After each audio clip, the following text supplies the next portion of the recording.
Hi there, my name is Amanda Kaufman, And I'm Chris Lavelle. and you are listening to the Crush Method Show.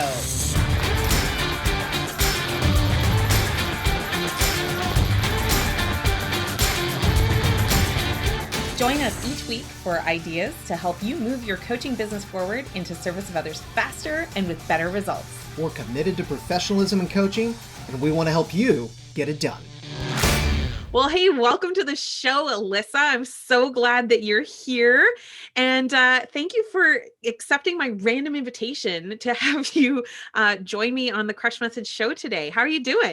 I am so good. I'm really excited about this. This is the most exciting thing I have on my calendar all day. So I'm glad to be here. I'm so glad. I was so glad to hear it.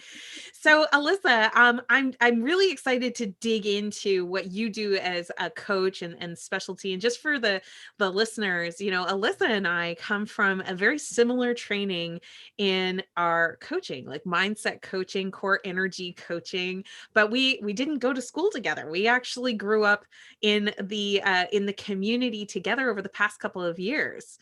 And Alyssa caught my eye because 2020, as we know, has been a whole lot of big conversations, right? And one of those really important conversations is around social justice.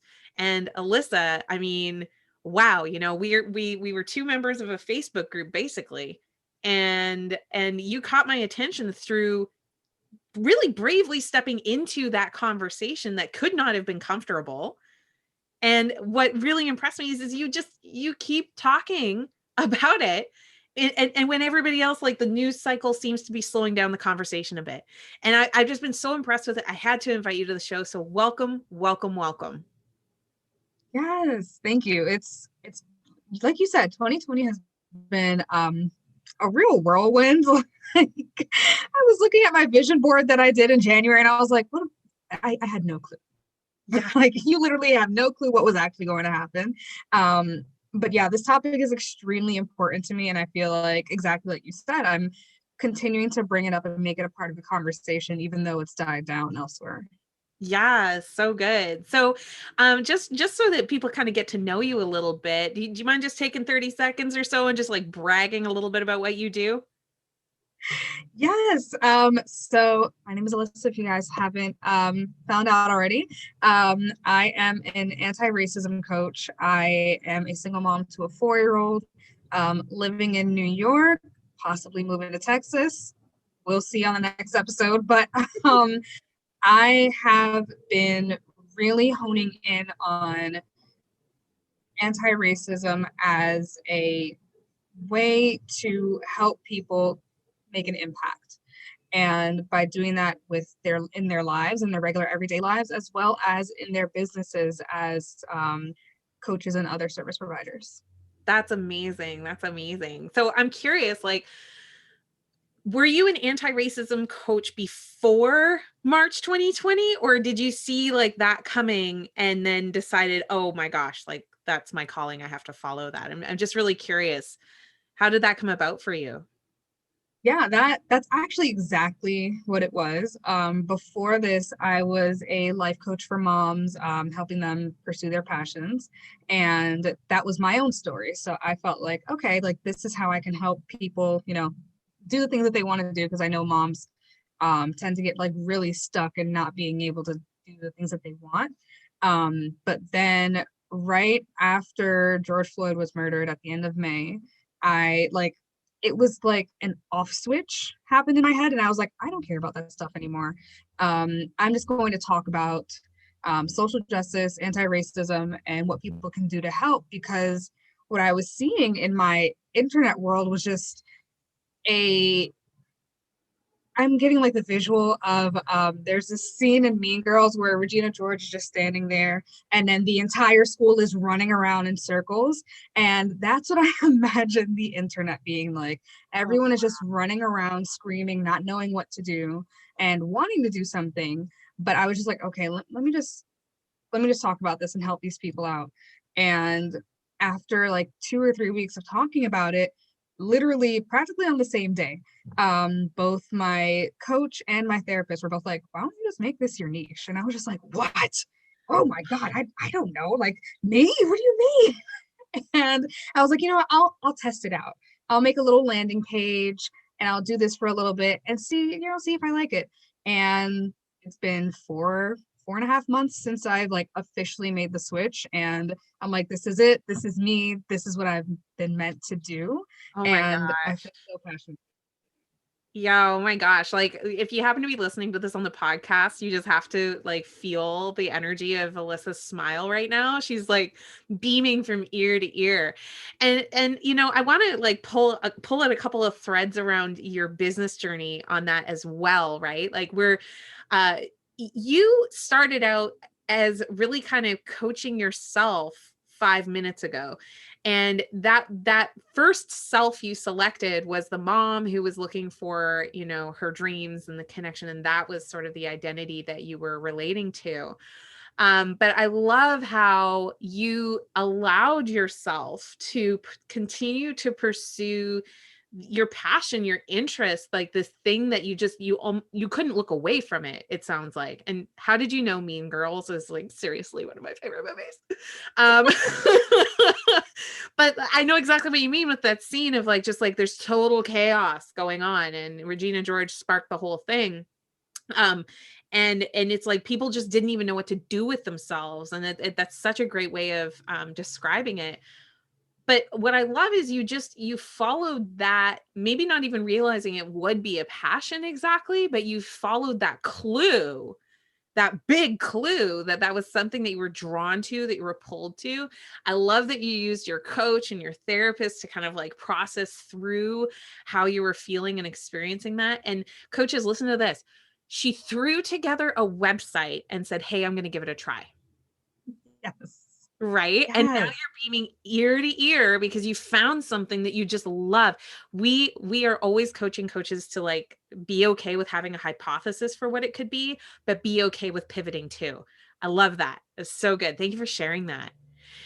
All right. So as you started this journey down the anti-racism path, right? And you started like, when did you realize, or when did you start to really feel it as a click? Like it was really starting to be something like, oh, I'm going for this. Oh my gosh, it was so funny that while I was talking about it online, like making video, I was making videos nearly every single day. Whoa, And when it nice. started to click for me, it was so strange too. It's like, and when it started to click for me was when I realized that the tools that I was teaching people were my coaching tools. And I was like, wait a minute. And at the time I was working for a company doing coaching there, and I'm just like, I'm sitting here pulling out the stuff that they taught me, and that's what I'm teaching people in terms of like how to have these conversations, how to maneuver all of these things that are going on. And I was just like, this is all coaching. And then that's when I was like, okay, wait a minute. Like, let me see how I can like do something, create something as a way to help people through this. But it was in noticing that everything that I was saying was literally coaching tools. Amazing. Amazing. Like coaching is so powerful, isn't it? Just the experience of it. And like when you do have those tools, it is really amazing how many different situations those tools can truly apply to, whether you're helping people in social justice or in leadership or health or career or wealth, fitness, whatever. It's the same kind of tools. It's just that the particular, we call it a problem of appropriate magnitude, like the particular thing that you're trying to address is that could be different, but the tool set is kind of the same. That's so cool. Yes. That's so Yes. And it's so interesting once you like, especially I feel like when you go through a coach training program, a lot of us, I know for me, I was just like, okay, I'll figure out how to use what I learned there, but whatever. But then when you like sit down and really like think about it, you can use that for any different type of niche. You don't have to feel like you're stuck in whatever thing you thought you were going to do. It's so like malleable, I think the word is what yeah, I'm that's a looking good for. word. That's a good word. It's a bit of a blessing and a curse, I think. Because on Mhm. one hand, it can be used for anything, but if you're speaking to everybody, it's almost like you're speaking to nobody, right? Right. and what I thought was very interesting about your choice of focusing on anti-racism as a topic. That's an everybody kind of a problem, but it's a specific problem, right? So, Right. I think sometimes niching, it gets taught the wrong way, and like talking about social justice and about diversity and inclusion, when you approach a niche, like my avatar, I hate ideal avatars, so I'm super biased in this, but if you say, hey, my avatar is a white woman who's 43 with 2.4 kids and a dog, and she orders like a latte macchiato at Starbucks, and she drives a minivan and it's red. Like, when we start getting into all of that specificity of an ideal avatar, I actually think that it's setting us up for a couple of problems. And one of those problems is possibly that you're describing a unicorn. Like, you're describing somebody who maybe doesn't actually exist. Maybe she Yep. does. But I think the bigger issue is that instead of solving the actual problem for somebody, you're choosing them based on like demographics, which is one of the big reasons why diversity can be so difficult to be inclusive, is because you're envisioning something maybe different than the reality of the people that are totally available, that would absolutely love whatever it is that you happen to do. Yes. Yes. And that you literally like hit the nail on the head on like what one of the things I work with my clients on, like at the very end of what we do together, that's a part of it, is like doing the diversity work. And I'm just like, when you think about your ideal avatar, you have to realize there's so many different, I use the word like flavors, but the real word I'm trying to use is like versions. There's different versions of that same person. And Mm. you have to see where they are on their journey and what it looks like for them to try to interact with your work. Because I feel like the person that you described is like the person that we all think of when we think of like our ideal client. And it's like, who looks like, who is that? Like, Who is that? really? Is it Regina George? Like, who is that? That is adult Regina George. Yes.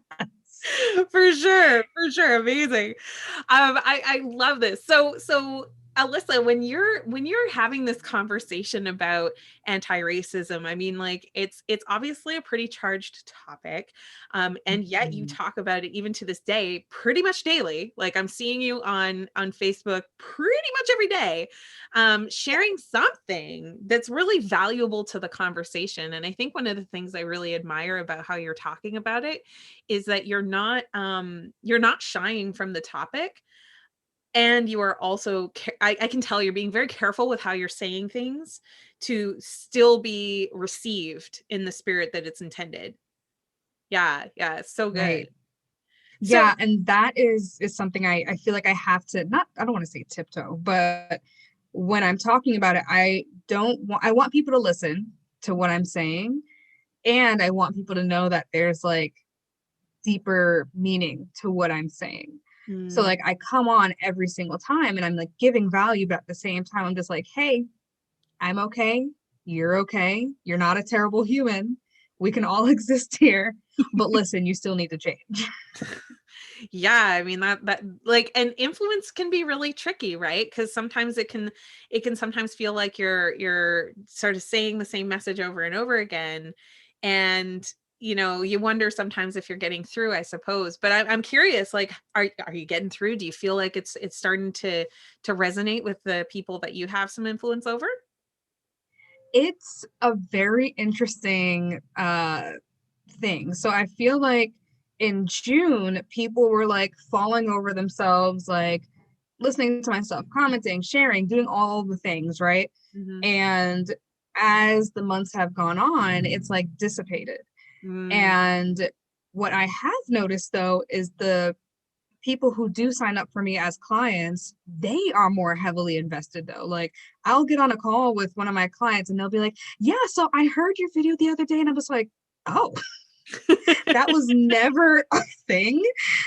Even for the clients who like enrolled with me in June, they were just like, in it, like kind of all in, but you could sign tell me that up, they let's were go, no taking questions action. asked. Yeah, it was just like, oh, okay, sure. But now the amount of people that are like heavily engaging is less, but the people that are heavily engaging are like very much deep into it, very serious about it.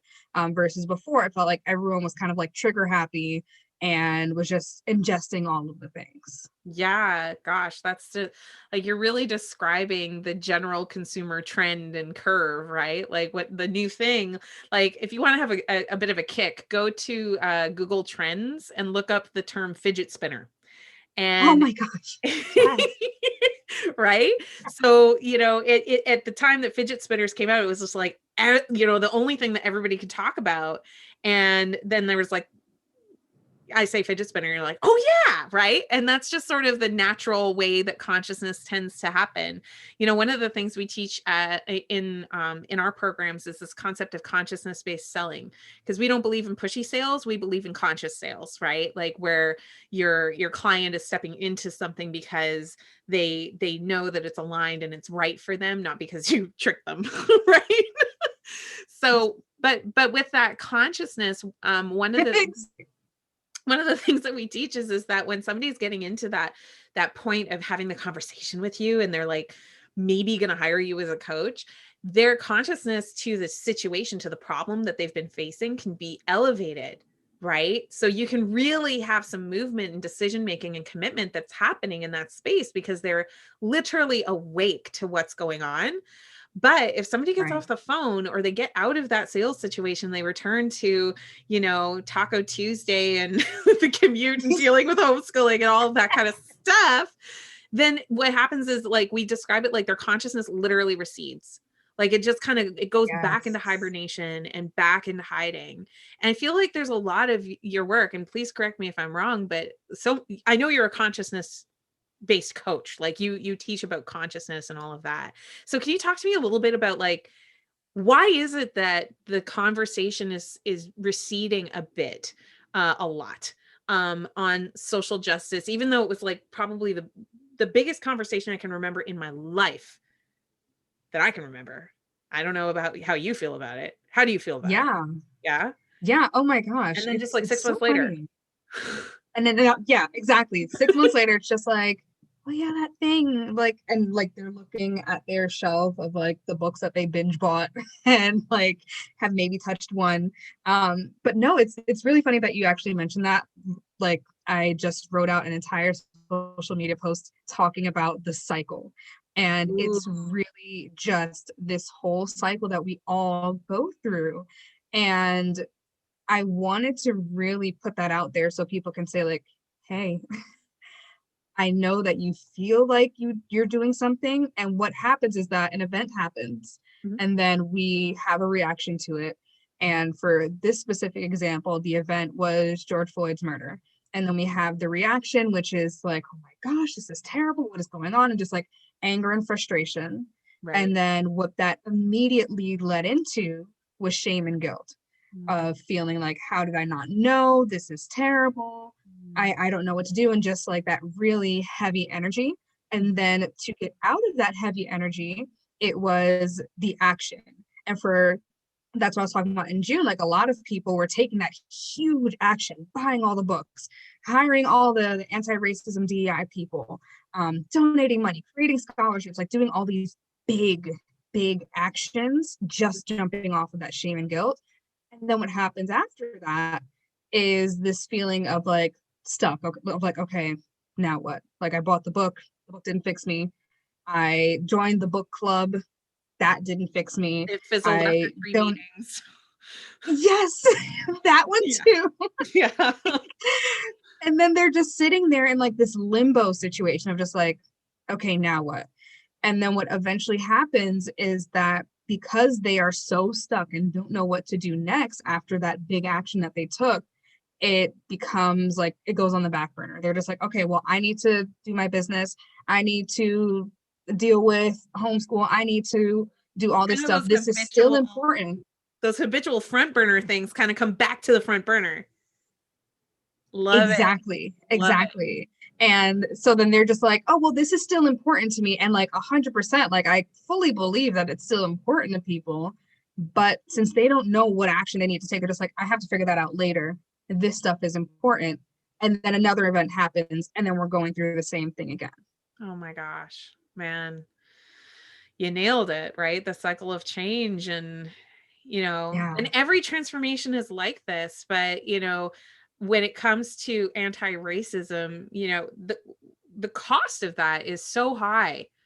And, the fact it was so painful for so many, um, all through the springtime of this year, and even with pandemics and all of those restrictions, people literally showing up in the streets, um, because of this. And yet, just a few months later, back to the cycle we go, back to the and that's why transformation is so difficult. It's so Yeah. difficult because then in a moment of inspiration and heightened consciousness, you make a decision to change. And the one of the hardest things when you're a coach or a course creator or even a consultant is to sustain the energy, uh, for the client to sustain their energy through the transformation process, that they are continuing to show up to sessions bright-eyed and bushy-tailed, that they are continuing to do the work which is actually Yes. required in order to achieve said transformation, whatever transformation it is that you're working on. So Alyssa, if somebody was to work with you, we work with coaches, CEOs, of their coaching businesses. What can you just describe for us, like what your anti-racism work really is? Like when somebody comes to you, I'm thinking they have some level of consciousness about the role of racism and their programming and all of that kind of thing. But could you kind of paint a picture for us of like what's there before and what's the after from working with an anti-racism coach such as yourself? Yeah, the core of the program was what I had created in June. And as I've been doing this work with a lot of coaches, I have started adding in things that I realized was necessary in order to keep the work sustainable. Mm, So at the core of it is always, the anti-racism piece, really doing that deep dive within yourself and understanding the stories that we've been told our entire lives and really unlearning those things. Like I even had a conversation with a couple of clients about the meaning of the word professional and where that comes from and how that shows up for us and how we look at other people just from that word professional.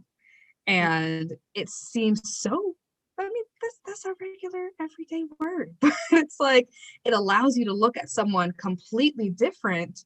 And it's just like, do you want to even subscribe to that word? We're all CEOs here. Like, do you want that to be your version of professional?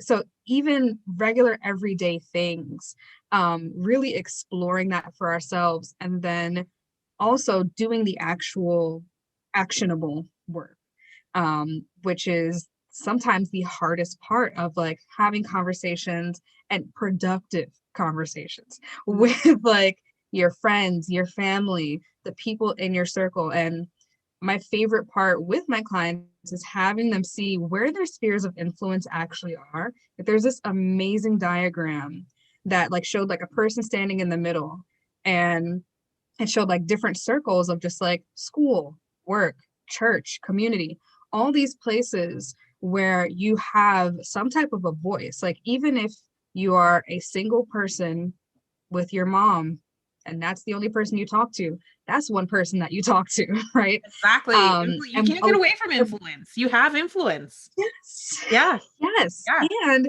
we're all coaches. We're all trying to be the CEOs of our own business. So we have even double the influence than like quote unquote regular people. Mm, So that's like the core of the work. And then what I realized was like, we can do all that work, but then when it comes to implementing it specifically in the business, all that becomes 10 times harder because now we have people who are paying us or who want to pay us.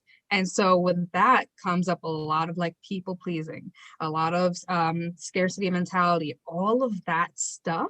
mm, And I realized we need to coach on that too, because you can learn all the tools here, but if you don't implement it in your business and in your coaching space, then your business is no longer a safe space.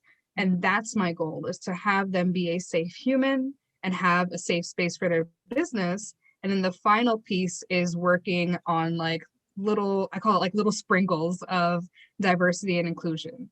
And that work is really having people see you for who you are after you've made this transformation of just like, hey, I am a safe space. This is what I stand for. And being out there like that so that the right people do come to you and they know exactly that you understand them. And that's another piece too, is understanding the different versions of your ideal client, what that looks like in a diversity lens, and how you can help them solve their specific problems, because people don't realize like even something as simple as I made a video about like showing up on live. Like there's a lot of people who I know have like businesses that are solely around helping people feel confident with showing up on live.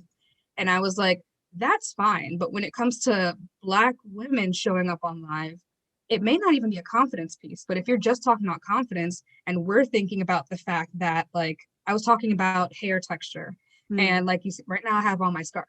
But if I didn't have on my scarf, it's a mess. But I have to feel comfortable myself as a Black woman to show up somewhere with a scarf on my head so that I can move my business forward, versus normally the way that society talks to us is that you have to be the pinnacle of perfection and blend in with everyone else. And your scarf is seen as a ghetto or homely, like, so it's a different type of conversation versus, oh, just be confident, show up on live. It's like, girls, it's a little bit deeper than that. So long-winded explanation as to what my process is like. Yeah, I love it. I love it because it's so multifaceted. I'm curious, like with the word professional, for example, because that definitely comes up a lot in our communities. Like, I want to be a professional. I want to show up professionally.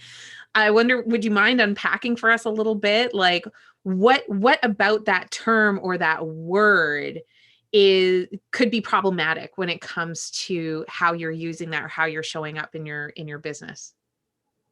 Yes. Okay. So this one, when it came out in a session, I was like, this is going to be the example I use for until the end of time because this was because it is like, yes. it's just like, yeah, of course I want to be professional.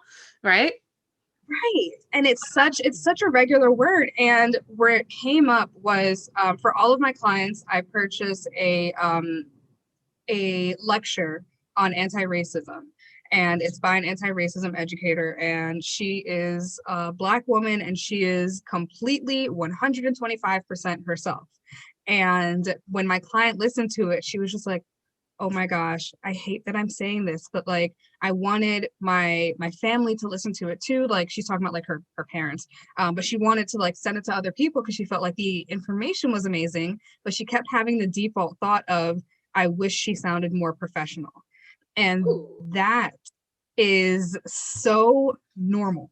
Like like normal in terms of this is what Black people have to experience. Like even like right now as I'm talking, I have like my coaching voice and I have my normal voice. Like right now, this is my coaching voice. Okay. And my normal voice is clearly kind of the same, mostly the same. But we have to have that. It's called like code switching. Like you can talk in this way with your regular people, but then once you go into a professional environment, you have to talk in this certain way. And the work that like I did with my client was we broke down like, okay, when you're picturing professional, what does that look like to you? And she was saying that it was either when we looked at a man, it was like a white male CEO of some type of like corporate company with like a suit. And then if it was a woman, like it was like a British headmistress. And she was like, I don't want to be either of those things. And I was like, exactly.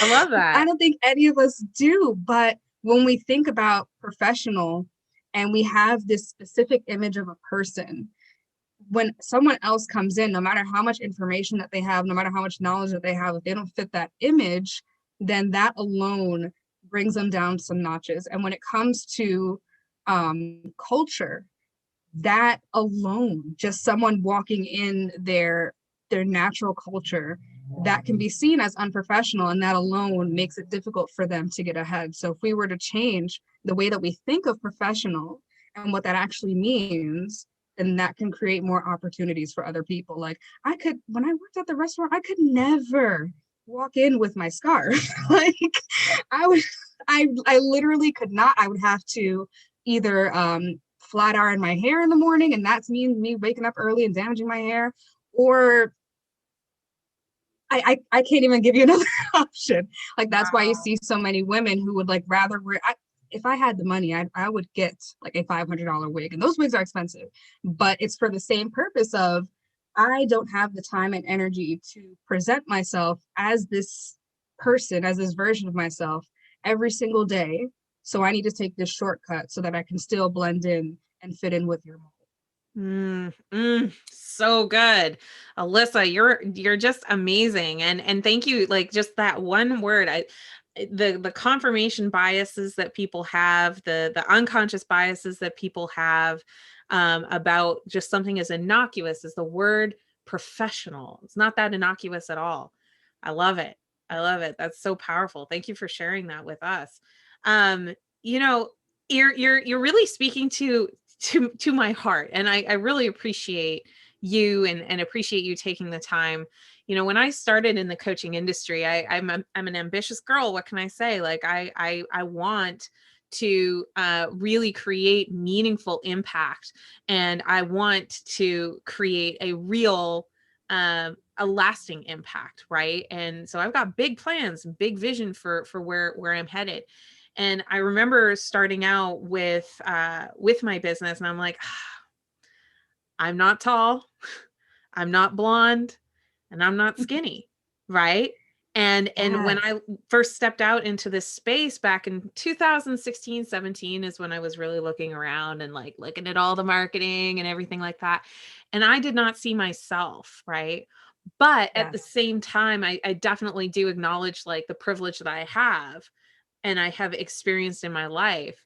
Um, I feel like you're speaking to my heart, because one of the big motivations for why I wanted to build a coaching business to help coaches is I was sick and tired of the stigma, right? And the stigma and the yes. stigmatization of like, oh, well, a coach looks like this. Like a coach has a Lamborghini and lives in a mansion, right? And I'm like, but I live in the suburbs and I got a minivan. Right? Or a coach is like completely naturopathic and like this is what a coach looks like. And you know, from what you're describing of like the professionalism, you know, I realized that my experience in that was like a microcosm of what you're really talking about in a bigger scheme. Um, but it's no wonder there's so much alignment to what you're talking about, what we're talking about. Like, because the thing is people just want to be people, you know, they want to be fully expressed Yeah, 125%, just like you described the lecturer, right? And it's just so you can do this thing, you know, you can build a business, you can create based on your passion, you can pursue and you can do these things. And I love like what you're doing is causing a real ripple effect, because you're not just making it possible for yourself and for your individual clients, but you're helping them open doors for people too, you know, and just yes. open And doors I that feel shouldn't have like been shut in the first damn place, but you know, let's fix it, you know. yes, and we as coaches, we just business owners, period. Like I feel like we don't realize how much of an impact we have on the wider world Mm-hmm. just from deciding I'm going to create something myself, and I'm going to stand in my own leadership, and I'm going to stand in myself Mm-hmm. and build something from there. That alone is insane. But by doing that, you're also shifting what it looks like to be Mm. successful, what it looks like to be professional, just from existing as yourself. And I feel like when I think of like the long-term goal of my business is I want these coaches that I work with to feel comfortable being themselves and standing in their values and their truth and saying it loud. And I want Mm. the clients that come to them to also feel comfortable being themselves, working with someone who understands exactly what they're going through. I feel like that, like what you're saying right now, it's just about being an individual, seeing yourself represented in so many different ways. And we have the power to do that just from existing. Yeah, and just like being willing to step into that. Chris and I are Yeah. working on a series called the Positive Leadership series that we're going to be releasing to the community shortly. And with that whole, with when you're deciding to build a business, it's so true. You are deciding to step into that leadership role. And Alyssa, I wonder, you mentioned a little bit earlier, and I didn't set this up kind of ahead of time with you, so it's okay if it's like they have to go somewhere and figure it out. You mentioned you had some sprinkles, like little things that business owners could do that would make a massive impact, just on how they are addressing the anti-racism agenda, whether they work with you down the road or not. Like, what are just a couple of little things that they could do right now today that don't take a whole lot of effort but make a whole lot of impact? Do you mind sharing a couple of those sprinkles with us?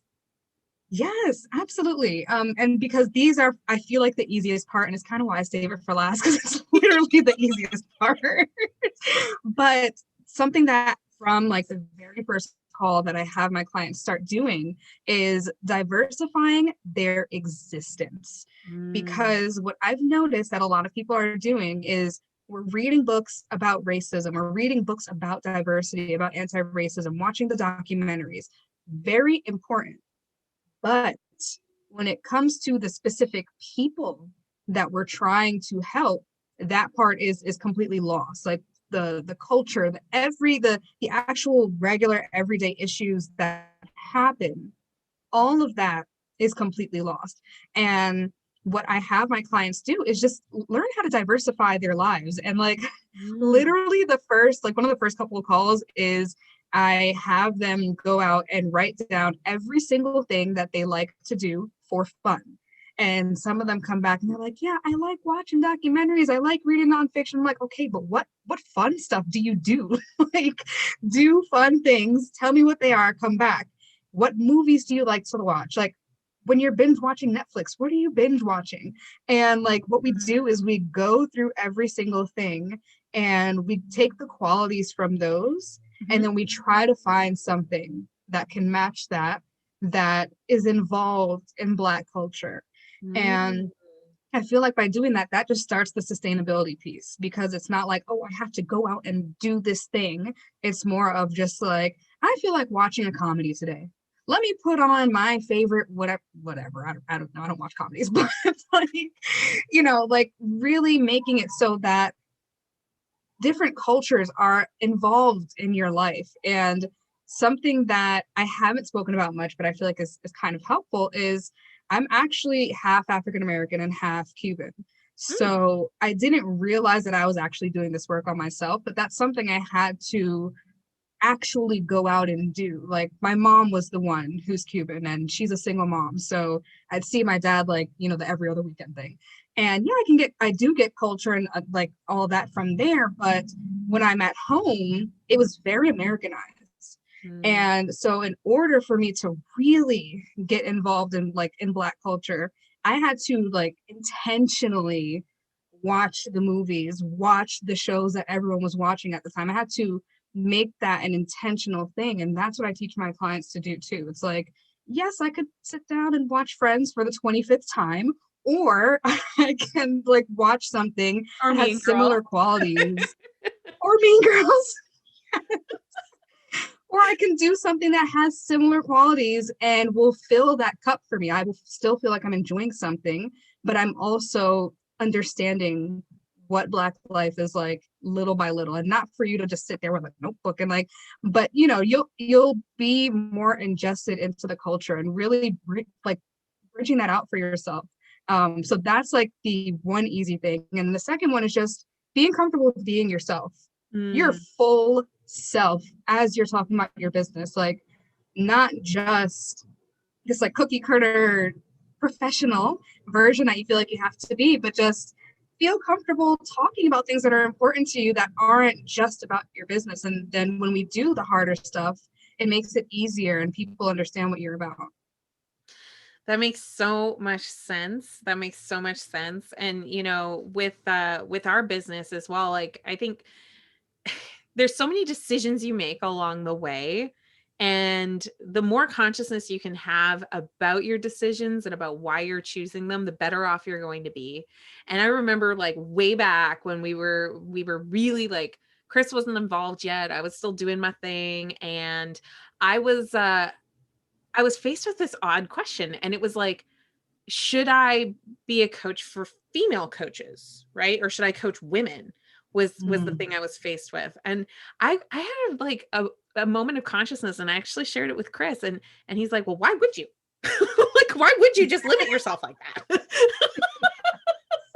And I was so grateful that he has that, like, that perspective. But it's like those little micro decisions that you're making all the way along the way that kind of stack and add up to the net Yes. result of what is the community, what is the culture that you're going to be creating, and how safe is that culture for people. I don't know if you've read this book yet, Alyssa. It's called The Culture Code by Daniel Coyle. Have you read this one? No, that's going on my list now. Okay. Well, like, we're talking about safety and like creating something where people can be fully expressed and kind of be exactly who they are. And I just happened to have read this book recently.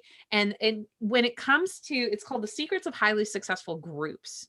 So the thing is that when you are a coach, I did not fully appreciate this when I started, and I definitely did not fully appreciate it until, especially in 2020, but you really are, if you're building a business around your coaching skill, you are choosing to have influence on a community of people. And whether that community is on your email list or in a Facebook group, or they happen to be a friend follower on a profile, like if you are online talking about what you do as a coach and how you help people, guess what? You're building a community, and you really are stepping into that leadership role. So I've been obsessed about unlocking the secrets of community. And I think 2020 has been just so galvanizing on that as a concept for us. Of course, we want the success of the individual client. The success of the individuals is going to be a reflection of the community at large. But so much of what they talk about in the Culture Code, I think, really speaks to your work, which is when members of the community feel safe, the community is able to contribute and bring synergy. The second that people feel threatened and they cannot be vulnerable, whether it's wearing a headscarf or whether it's, the color of your skin or the accent you have or your sexual orientation or, gender identity or any one of those things, like the second that you feel threatened because you're not part of the norm, you tend to withdraw, right? As a member of that community. And that sends danger signals, literally danger signals, to all the other people in the community, which causes them to amplify, because guess what they do, right? And they're scared. And so like everybody's freaked out. So when you talk about that Regina George moment that society felt, in the spring of 2020, a lot of it really has to do with what's described in the book. So I'm glad you're going to read it. But you guys that are listening, like if you've been listening and following along to what Alyssa's been saying about anti-racism behavior and really embracing full culture, right? Not just the culture that you're experiencing every single day. I feel like blessed and biased and all of those kinds of things too, by being a Canadian who moved to the United States. Right? Like, holy cow, I would never have predicted when I was 16 years old. I remember saying, I'm like, I would never move to the United States. I would never live in Texas. And here I am. But So it's so funny, right? So like I have had some experience with like cultural bias and like having to unlock that and shine a light and be open to the receipt of like different ideas and different ideology and different like all these kinds of things. But a lot of us don't, right? A lot of us like stay with the same crowd, the same family, the same neighborhood, the same. And that's what leads to a lot of that lack of safety is that it's not safe to penetrate those communities. Yeah. Right. And then it doesn't allow anyone to grow. And when we think about our clients' growth, like of course, we can do all that we can, but if your client doesn't feel like they don't feel safe or they don't feel like you'd even understand them, like the conversation I was talking about with the headscarf, like all she'll tell you is I'm not confident showing up on live as often as I'd like to. And then you'd coach her in the way that you think would be helpful at that situation, but actually deep down inside is rooted all of these other things that she doesn't feel like she can even tell you, because Mm, she doesn't want to spend 40 minutes of the coaching session explaining to you what that even is. So it's just like, let me just take whatever it is that she says now. I'll test it out. Most likely won't work because it doesn't address the actual issue. mhm. And I feel like that's what we need to realize, that we're creating this safe space for people to tell you all of these things so you can more powerfully help Mm. them, and so that you can more powerfully just be grow as a coach and just amazing. Like that's fun. I love that. I love that. I love that. There's so much in that, like the patience that it's going to take as you're as you're building the relationship, just like recognizing that there's deeper layers that maybe you don't understand. And I think it can be really dangerous as well to assume you understand.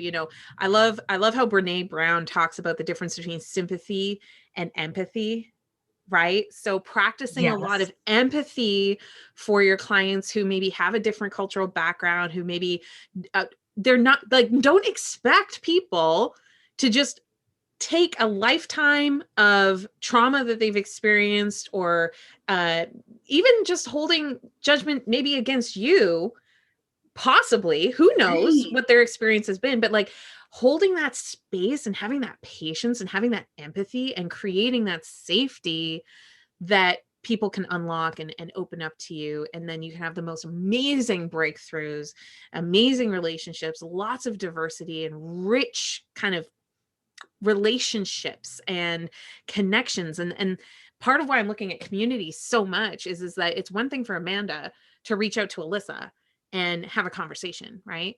It's a really Right. beautiful thing when you create a space, and I encourage every coach that's listening to this, create a space where your community members have empathy for another, right? And just have that safety for each other, because like that's going to be where the real ripple's going to be. So neat. Right, right. And as coaches, you're the ones who create that, because I've seen some communities that were just like a little weird, but it's the coach who brings that energy there, and everyone almost like absorbs that and can take that and build that community for you in that way. I love it. I love it. So, Alyssa, I mean, you're obviously an expert in energy and consciousness and coaching. You are passionate and focused on anti-racism. How this may relate to one of our listeners. Well, if you are a coach and a leader and you want to make sure that you're stepping into creating something that is safe for people to join your community, and you want to be that leader who's being proactive in anti-racism, you know, how can they, first of all, how can they just look you up? What's the best way to get in touch with you? Yes. I'm on Facebook, but I tell everyone all the time, my name is the most simple name. So you're going to get 12 different versions of Alyssa Hall. None of them look like me. If you're watching the video, you know what I look like. But I'm also on Instagram at Ally the Life Coach. And my website actually has links to both. So alyssahallcoaching.com. Fabulous. Well, we'll exchange an email after this, and we'll get all of that into the show notes as well. And I understand you put together a resource that our community may be interested in. Do you want to tell us a little bit about that video training you put together? Yes. And I feel like this is actually perfect for your audience, because what we were talking about before, of just like how at the beginning I just threw a website together and I just did my thing and just like got out there. This is another example of that. So one of the videos that I had created back in June, it was a Facebook Live, but I think there were only like two people talking there. So it was really just me. And it was about how to have productive conversations about racism. And that, I don't want to like toot my own horn, but that video was so good. It was so Toot good. your horn, girl. And like, I don't want to redo this video. I look cute that day. It came out perfect. And then I was gonna like create a workbook instead of doing the video. And I was like, no, they're going to get the information better. So that is what I have for you guys. I have created a video training based off of that video, and It's so good. You're going to get so much information, and it's like 15 minutes long. It's not even that bad. So that's Amazing. what I have for you guys. For doing that for us. That is so amazing. So coaches, definitely go check that out. So Alyssa, you can find her at alyssahallcoaching.com. And if you're a coach who's ready to really commit to anti-racism in the long term, not just because it's part of the news cycle, but because you know how important diversity and inclusion really is, I encourage you at least follow Alyssa. Go, check out her training video, take the 15 minutes for it. We'll make sure you have the links in the show notes so that you can follow her. Watch one of her lives. She does it so often. Now you're really on the hook. You're going to have to keep doing it. Yes. Thank you so much for joining me today, Alyssa. I really appreciate you. Yes, I loved doing this, and I love the work that you do. So of course I was just an immediate, yes, whatever it is, I'm here. Amazing. Well, we'll see you in the community. See you soon. On that note, we want to thank you so much for tuning in. Can you please do us a favor? Please go ahead and subscribe to our show. And if you would please take a moment and rate and leave a review of our podcast, it'll really help folks find us. And if you're a coach who is building your practice, go check out www.thecrushmethod.com to find our latest free trainings and worksheets for coaches committed to making this crazy world of ours a better place.